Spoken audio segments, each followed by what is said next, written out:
Alright guys, so here's the review of the Merkur W10. So as you can probably tell by the name of that, this is an homage of the British military field watches of the same name. So, been trying it out for a while. Full disclosure, I was sent it for free, don't have to send it back, but you know the score. So I'm going to change the way I do my reviews, going to keep it 100% honest all the time, no matter what. So, question is it any good? Are you going to want to pick one up? Let's jump right in and find out. So, this is the packaging you get it in. Nice Merkur one, never useless boxes, it's always a useful case. And they're always nicely done as well, nice and colourful. So I'll quickly show you what else you get in here, apart from the watch. The warranty paper, not a card. And you actually get a 2-year warranty on this. Branded cleaning cloth, a little adjustment tool, again, always handy to have.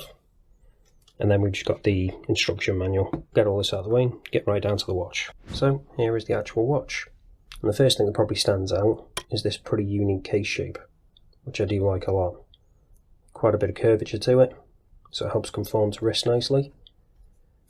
And you can see we've got a mixture of brushed and polished. So you've got polished sides, brushed top.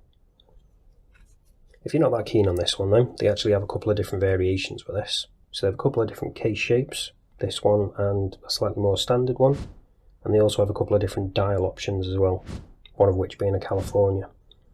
So you should be able to find one that you do like, but as I say, I personally really like this one. So let's talk about those dimensions. So we've got a diameter of 38mm, a thickness of 12mm, lug width of 20, and then a really compact lug to lug of 43.6. So really nice dimensions on this one. Should fit quite a lot of wrist sizes. So if you've got a smaller wrist, this could be a really good option. Or if you just like smaller watches in general. So let's quickly talk about the strap. So it's a canvas strap. And again, pretty nice hardware. Stitching's nicely done as well. And we've actually got the Merkur branding on the inside of that. And we have actually got a quick release as well, which is a nice added bonus. When it comes to that case back, you can see we've got a screw down case back there.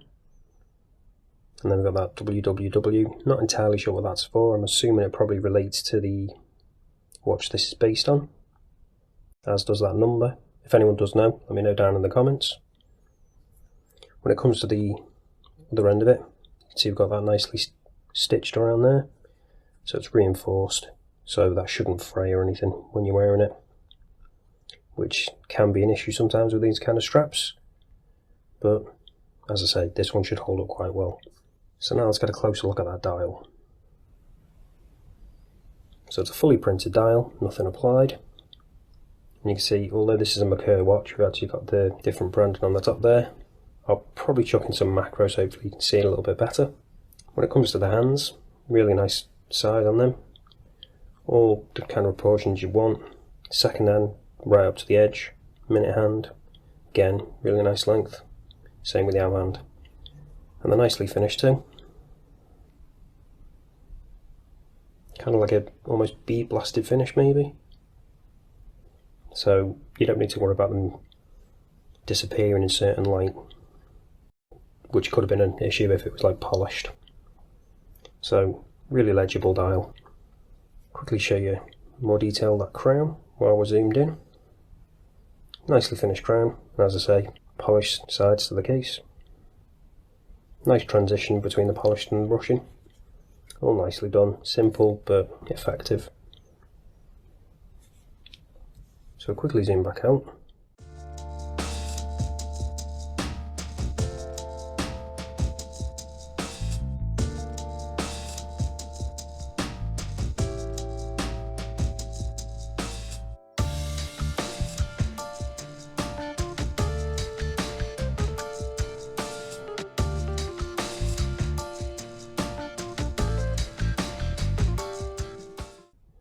And talk about the movement on this. So it's got the Seizenn M01D, which is the same as that other Merkur that I've got down here.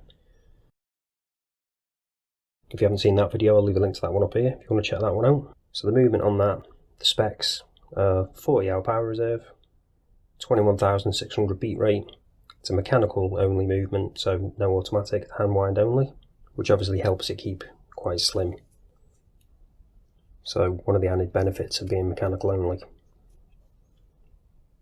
Because you've probably seen I've got similar ones to this from Boltony, which are quite a bit thicker. So I do appreciate they've slimmed this one down. But let me know, do you prefer your field watches to be automatic or mechanical? When it comes to the water resistance on this, we've only got 50 metres, partly because I've got a push-pull crown only. But again, with it being a field watch, you don't really need any more. So it's good enough. Perhaps 100 would have been nice, but as I say, field watch, 50 metres is fine. So now let's check out what the Lume's like on this. So you can see we've got a bit there already, but let's charge it up, give it a proper chance.